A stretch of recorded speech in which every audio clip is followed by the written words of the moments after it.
ಮಿತ್ರರೇ ನಮಸ್ಕಾರ. ಮಿತ್ರರೇ, ಬಾಂಗ್ಲಾದೇಶ ಆಯಿತು, ಈಗ ಪಾಕಿಸ್ತಾನದ ಸರದಿ. ಪಾಕಿಸ್ತಾನವೂ ಕೂಡ ತನ್ನ ಒಡಲಲ್ಲೇ ಬೆಂಕಿಯನ್ನು ಇಟ್ಟುಕೊಂಡಿದೆ ಅಂತ ನಾನೇನು ನಿಮಗೆ ಹೇಳಬೇಕಾಗಿಲ್ಲ, ಇಡೀ ಜಗತ್ತಿಗೆ ಗೊತ್ತು. ಅಲ್ಲಿ ಅನೇಕ ಪ್ರತ್ಯೇಕತಾವಾದಿಗಳ ಹೋರಾಟ ಈ ಹಿಂದಿನಿಂದಲೂ ಕೂಡ ನಡೀತಾ ಇತ್ತು. ಆದರೆ ಈಗ ಇದ್ದಕ್ಕಿದ್ದಂತೆ ಇದು ಜೋರಾಗಿದೆ. ಇವತ್ತು ಪಾಕಿಸ್ತಾನದಿಂದ ಸುದ್ದಿ ಬರ್ತಾ ಇದೆ, ಕೇವಲ 6 ಗಂಟೆಯಲ್ಲಿ 102 ಪಾಕಿಸ್ತಾನಿ ಸೈನಿಕರನ್ನು ಹೊಡೆದುರುಳಿಸಲಾಗಿದೆ. ಯಾರು ಹೊಡೆದಾಕಿದ್ದು? ಪಾಕಿಸ್ತಾನದ ಪ್ರತ್ಯೇಕವಾದಿ ಹೋರಾಟಗಾರರು 102 ಪಾಕಿಸ್ತಾನಿ ಸೈನಿಕರನ್ನು ಹೊಡೆದುಹಾಕಿದ್ದಾರೆ. ಅಷ್ಟೇ ಅಲ್ಲ, ಪಾಕಿಸ್ತಾನದ ಅನೇಕ ಹೈವೇಗಳನ್ನು ಅವರು ವಶಕ್ಕೆ ಪಡೆದಿದ್ದಾರೆ, ಅವರದ್ದೇ ಚೆಕ್ ಪೋಸ್ಟ್ಗಳನ್ನು ಹಾಕಿದ್ದಾರೆ. ಇದರಿಂದಾಗಿ ಪಾಕಿಸ್ತಾನದ ಪ್ರಧಾನಿಯ ಕಾರ್ಯಕ್ರಮ ಕೂಡ ಮುಂದೂಡಲ್ಪಟ್ಟಿದೆ.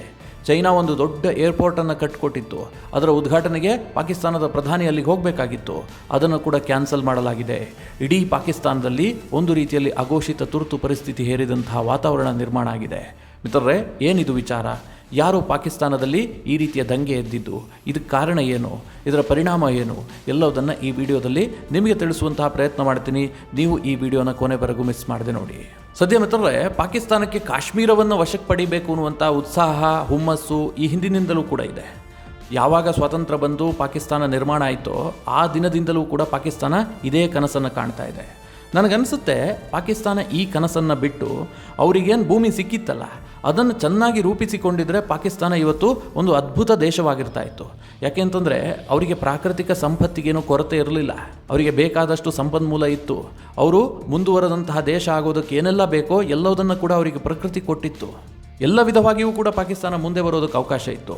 ಆರಂಭದಲ್ಲಿ ಬಾಂಗ್ಲಾದೇಶವನ್ನು ಕಳೆದುಕೊಂಡರು ಇವರದ್ದೇ ನೀತಿಯಿಂದ. ಹಿಂದೆ ಹಲವು ಬಾರಿ ಹೇಳಿದ್ದೆ ನಾನು, ಬಾಂಗ್ಲಾದೇಶದವರನ್ನ ಯಾವ ರೀತಿಯಾಗಿ ತುಳಿದ್ರು, ಅದಕ್ಕೋಸ್ಕರವಾಗಿ ಈಸ್ಟ್ ಪಾಕಿಸ್ತಾನ ಯಾವ ರೀತಿಯಾಗಿ ತಿರುಗಿ ಬಿತ್ತು, ಯಾವ ರೀತಿಯಾಗಿ ಹೋರಾಟ ಆಯಿತು, ಆನಂತರ ಭಾರತ ಹೇಗೆ ಮಧ್ಯಪ್ರವೇಶ ಮಾಡ್ತು, ಇದೆಲ್ಲ ನಿಮಗೆ ಗೊತ್ತಿರುವಂಥ ವಿಚಾರ. ಬಾಂಗ್ಲಾದೇಶ ಹೋಯಿತು, ಪಾಕಿಸ್ತಾನ ತಣ್ಣಗಾಯಿತು ಅಂತೇನಿಲ್ಲ.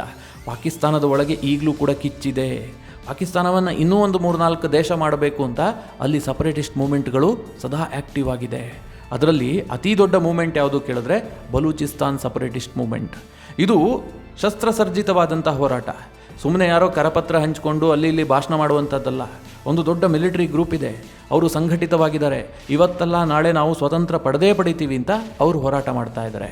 ಅದಕ್ಕೋಸ್ಕರವಾಗಿ ಬಲೂಚಿಸ್ತಾನ್ ಲಿಬರೇಷನ್ ಆರ್ಮಿ ಕೂಡ ಇದೆ, ದೊಡ್ಡದಾದಂತಹ ಆರ್ಮಿ. ಅವರ ಬಳಿಯಲ್ಲಿ ಬೇಕಾದಷ್ಟು ಶಸ್ತ್ರಾಸ್ತ್ರಗಳಿದೆ.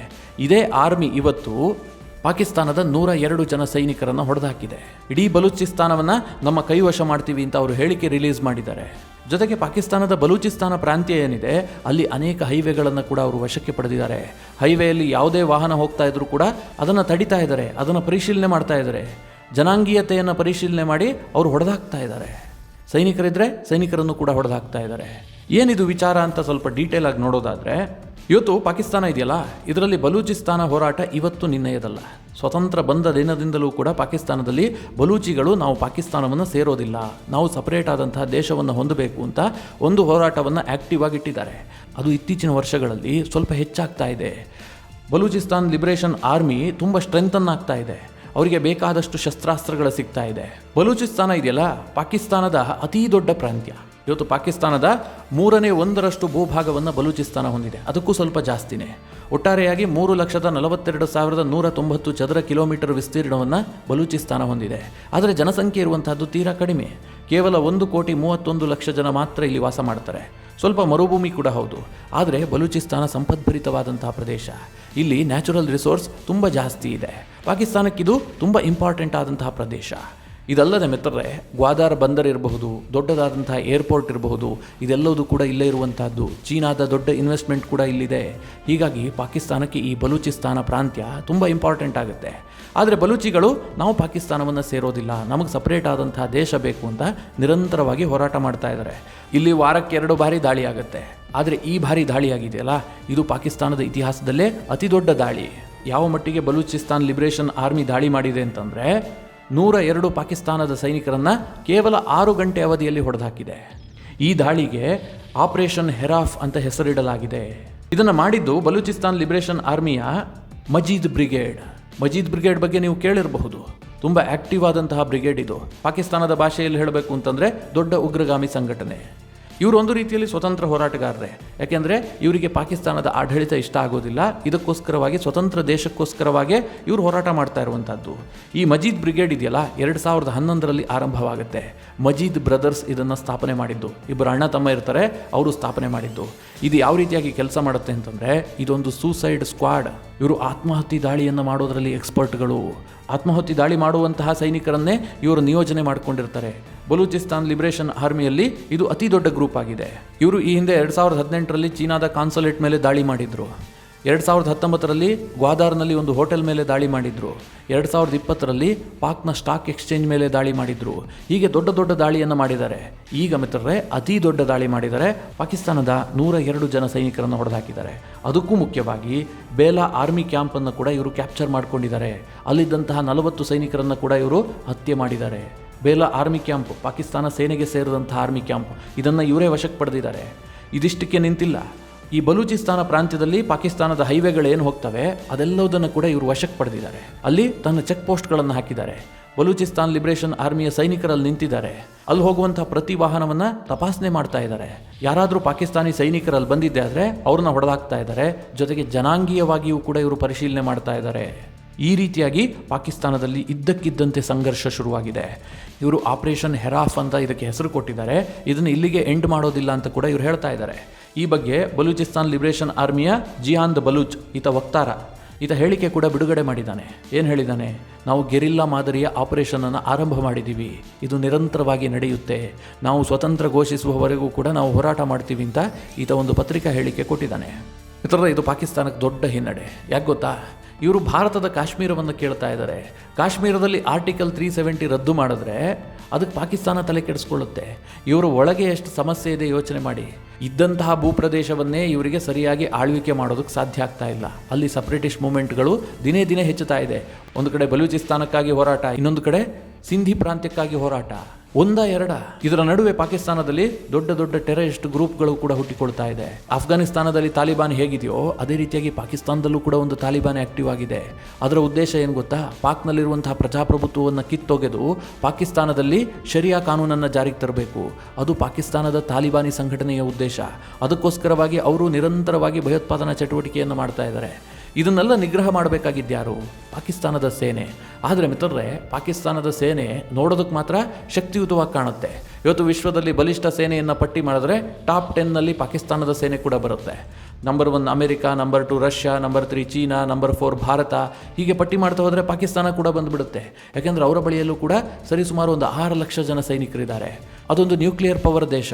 ಇಷ್ಟೆಲ್ಲ ದೊಡ್ಡ ಸೇನೆ ಇದ್ದರೂ ಕೂಡ ಆ ಸೇನೆಗೆ ಪಾಕಿಸ್ತಾನದ ರಾಜಕೀಯದಲ್ಲಿ ಇಂಟ್ರೆಸ್ಟ್ ಇದೆಯೇ ಹೊರತು ಪಾಕಿಸ್ತಾನವನ್ನು ರಕ್ಷಿಸಬೇಕು, ಪಾಕಿಸ್ತಾನಕ್ಕೆ ಸೋಲಾಗದಂತೆ ನೋಡಿಕೊಳ್ಬೇಕು ಅನ್ನೋದರಲ್ಲಿ ಆಸಕ್ತಿ ಇಲ್ಲ. ಹೀಗಾಗಿ ಪಾಕಿಸ್ತಾನದ ಸೇನೆ ಯಾವಾಗ ಯುದ್ಧ ಮಾಡಿದೆಯೋ ಎಲ್ಲದರಲ್ಲೂ ಸೋತೋಗಿದೆ. ಭಾರತದ ವಿರುದ್ಧ ಅವರು ಪದೇ ಪದೇ ಕಾಲು ಕೆರ್ಕೊಂಡು ಬಂದರು. ಇದುವರೆಗೆ ಅವರಿಗೆ ಯಶಸ್ಸು ಸಿಕ್ಕಿಲ್ಲ. ಪ್ರತಿ ಬಾರಿ ಸೋತು ಸುಣ್ಣವಾಗಿದೆ. ಹೋಗಲಿ, ಭಾರತದ ವಿರುದ್ಧ ಗೆಲ್ಲೋದಕ್ಕೆ ಸಾಧ್ಯ ಇಲ್ಲಪ್ಪ. ಭಾರತ ದೈತ್ಯ ದೇಶ. ಭಾರತದ ಬಳಿಯಲ್ಲಿ ಬೇಕಾದಷ್ಟು ಶಕ್ತಿ ಇದೆ, ಗೆಲ್ಲೋದಕ್ಕೆ ಸಾಧ್ಯ ಇಲ್ಲ. ಪಾಕಿಸ್ತಾನದ ಒಳಗೆ ಭಯೋತ್ಪಾದನೆಯನ್ನು ನಿಗ್ರಹ ಮಾಡೋದಕ್ಕಾದರೂ ಶಕ್ತಿ ಇದೆಯಾ? ಅದಕ್ಕೂ ಕೂಡ ಪಾಕಿಸ್ತಾನದ ಸೇನೆ ಕೈಲಿ ಶಕ್ತಿ ಇಲ್ಲ.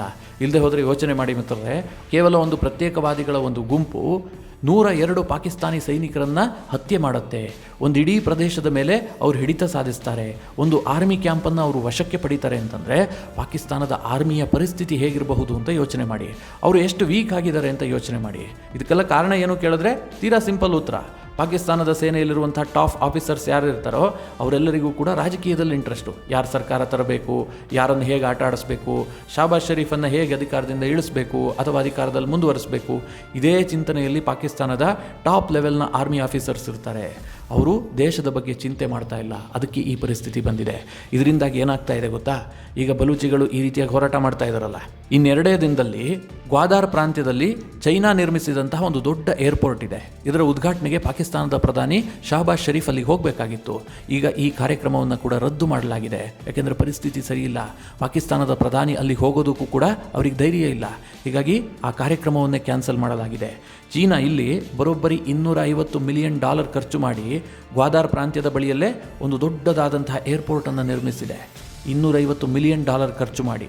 ಇದು ಪಾಕಿಸ್ತಾನದಲ್ಲೇ ಅತಿ ದೊಡ್ಡ ಏರ್ಪೋರ್ಟ್. ಮಿತ್ರರೇ, ಈ ಗ್ವಾದಾರ್ ಪ್ರಾಂತ್ಯದಲ್ಲಿ ಚೀನಾದ ಹೂಡಿಕೆ ದಿನೇ ದಿನೇ ಹೆಚ್ಚುತ್ತಾ ಇದೆ. ಈಗಾಗಲೇ ಗ್ವಾದಾರ್ ಬಂದರನ್ನು ಅವರು ನಿರ್ಮಾಣ ಮಾಡಿದ್ದಾರೆ. ಬರೋಬ್ಬರಿ $4-5 ಬಿಲಿಯನ್ ಖರ್ಚು ಮಾಡಿದ್ದಾರೆ. ಆದರೆ ಏನು ಯೂಸ್ ಆಗಿದೆ? ಝೀರೋ. ಇವತ್ತು ವಿಶ್ವದ ಅತಿ ದೊಡ್ಡ ಎಂಟಿ ಬಂದರು ಅಂತಂದರೆ ಅದು ಗ್ವಾದಾರ್ ಬಂದರು. ಅಲ್ಲಿ ಯಾರೂ ಬರ್ತಾ ಇಲ್ಲ, ಯಾವ ಹಡಗು ಕೂಡ ಬರ್ತಾ ಇಲ್ಲ, ಖಾಲಿ ಬಿದ್ದಿದೆ. ಅದಕ್ಕೆ ಕಾರಣ ಏನು ಕೇಳಿದ್ರೆ ಬಲೂಚಿಸ್ತಾನ್ ಲಿಬ್ರೇಷನ್ ಆರ್ಮಿ. ಅವರು ನಿರಂತರವಾಗಿ ದಾಳಿ ಮಾಡ್ತಾ ಇರ್ತಾರೆ. 2019ರಲ್ಲಿ ಇದೇ ಒಂದು ಬಲೂಚಿಸ್ತಾನದ ಹೋಟೆಲ್ ಮೇಲೆ ದಾಳಿ ಮಾಡಿದ್ರು. ಬಲೂಚಿಸ್ತಾನದಲ್ಲಿ ಪದೇ ಪದೇ ದಾಳಿ ಆಗ್ತಾ ಇರುತ್ತೆ. ಹೀಗಾಗಿ ಪಾಕಿಸ್ತಾನಕ್ಕೆ ದೊಡ್ಡ ಹಿನ್ನಡೆ ಆಗಿದೆ. ಬಾಂಗ್ಲಾದೇಶದಲ್ಲಿ ಏನಾಯಿತು ಅದು ಪಾಕಿಸ್ತಾನದಲ್ಲೂ ಕೂಡ ಸಂಭವಿಸಬಹುದು. ಬಲೂಚಿಗಳು ಇದೇ ರೀತಿಯಾಗಿ ಹೋರಾಟ ಮಾಡ್ತಾ ಬಂದರೆ ಪಾಕಿಸ್ತಾನ ತನ್ನ ದೊಡ್ಡ ಭೂಪ್ರಾಂತ್ಯವನ್ನು ಕಳೆದುಕೊಳ್ಬೇಕಾದಂತಹ ಸ್ಥಿತಿ ಬರುತ್ತೆ. ಬಲೂಚಿಸ್ತಾನ ಹೋದರೆ ಪಾಕಿಸ್ತಾನವನ್ನು ನೀವು ಊಹೆ ಮಾಡೋದಕ್ಕೂ ಸಾಧ್ಯ ಇಲ್ಲ.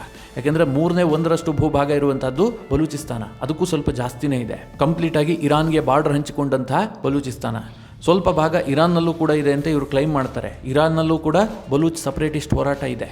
ಈ ಹಿಂದೆ ಇರಾನ್ ಪಾಕಿಸ್ತಾನದ ಮೇಲೆ ಒಂದು ಏರ್ ಸ್ಟ್ರೈಕ್ ಮಾಡ್ತು, ನಿಮಗೆ ನೆನಪಿರಬಹುದು. ದೊಡ್ಡ ಮಟ್ಟದಲ್ಲಿ ಸಂಘರ್ಷಕ್ಕೆ ಕಾರಣ ಆಗಿತ್ತು. ಇರಾನ್ನಲ್ಲಿ ಒಂದು ಬಲೂಚ್ ಸಪ್ರೇಟಿಸ್ಟ್ ಗುಂಪಿದೆ. ಅದಕ್ಕೆ ಪಾಕಿಸ್ತಾನ ಸಪೋರ್ಟ್ ಮಾಡುತ್ತೆ, ಪಾಕಿಸ್ತಾನದ ಸೇನೆ ಸಪೋರ್ಟ್ ಮಾಡುತ್ತೆ. ಅಂದರೆ ಇರಾನ್ನಲ್ಲಿ ಬೇಕಾದರೂ ಬಲೂಚಿಸ್ತಾನ ನಿರ್ಮಾಣ ಆಗಲಿ, ಪಾಕಿಸ್ತಾನದಲ್ಲಿ ಬೇಡ ಅನ್ನುವಂಥದ್ದು ಪಾಕಿಸ್ತಾನದ ಸೇನೆಯ ಉದ್ದೇಶ. ಅದೇ ಪಾಕಿಸ್ತಾನದಲ್ಲಿರುವಂತಹ ಬಲೂಚ್ ಸಪ್ರೇಟಿಸ್ಟ್ಗಳಿಗೆ ಇರಾನ್ ಸಪೋರ್ಟ್ ಮಾಡುತ್ತೆ. ಈ ರೀತಿಯಾಗಿ ಎರಡು ದೇಶಗಳ ನಡುವೆ ಸಂಘರ್ಷ ಇದೆ. ಇದನ್ನು ಹೇಳ್ತಾ ಹೋದರೆ ತುಂಬ ದೊಡ್ಡದಾಗುತ್ತೆ. ಆದರೆ ಮಿತ್ರರೇ, ಸದ್ಯ ಪಾಕಿಸ್ತಾನದಲ್ಲಿ ಏನಾಗಿದೆ ಇದು ಪಾಕಿಸ್ತಾನದ ಪಾಲಿಗೆ ದೊಡ್ಡ ಹೇಸಿಗೆಯ ವಿಚಾರ. ಯಾಕಂದರೆ ತನ್ನ ಸೇನೆಗೆ ಅಷ್ಟೊಂದು ದೊಡ್ಡ ಲಾಸ್ ಆಗಿದೆ. ಸೇನೆನೇ ಸೋತು ಹೋಗಿದೆ. ಒಂದು ಸೇನಾ ಕ್ಯಾಂಪೇ ಅವರ ಕೈ ತಪ್ಪೋಗಿದೆ. ಮಿತ್ರರೇ, ಮುಂದಿನ ಕೆಲ ಗಂಟೆಗಳಲ್ಲಿ ಸಾಕಷ್ಟು ಡೆವಲಪ್ಮೆಂಟ್ ಆಗುತ್ತೆ. ಆ ಸಂದರ್ಭದಲ್ಲಿ ನಿಮಗೆ ತಿಳಿಸುವಂಥ ಪ್ರಯತ್ನ ಮಾಡ್ತೀನಿ. ನೀವೇನು ಹೇಳ್ತೀರಿ ಪಾಕಿಸ್ತಾನದ ಈ ಪರಿಸ್ಥಿತಿಯ ಬಗ್ಗೆ? ನಿಮ್ಮ ಅನಿಸಿಕೆ ಅಭಿಪ್ರಾಯವನ್ನು ಕಮೆಂಟ್ ಮಾಡೋ ಮೂಲಕ ನಮಗೆ ತಿಳಿಸಿ. ಹಾಗೆ ನಿಮಗೆ ಈ ವಿಡಿಯೋ ಇಷ್ಟವಾದರೆ ಲೈಕ್ ಮಾಡಿ. ಜೊತೆಗೆ ನೀವಿನ್ನೂ ನಿಮ್ಮ ನೆಚ್ಚಿನ ಸಂಸ್ಕಾರ ಸೌರಭ ಯೂಟ್ಯೂಬ್ ಚಾನಲ್ನ ಸಬ್ಸ್ಕ್ರೈಬ್ ಮಾಡಿಲ್ಲ ಅಂತಾದರೆ ಈ ಕೂಡಲೇ ಸಬ್ಸ್ಕ್ರೈಬ್ ಮಾಡಿ. ಮುಂದಿನ ಎಲ್ಲ ಅಪ್ಡೇಟ್ಗಳ ನೋಟಿಫಿಕೇಷನ್ಗಾಗಿ ಬೆಲ್ ಐಕಾನ್ ಒತ್ತಿ.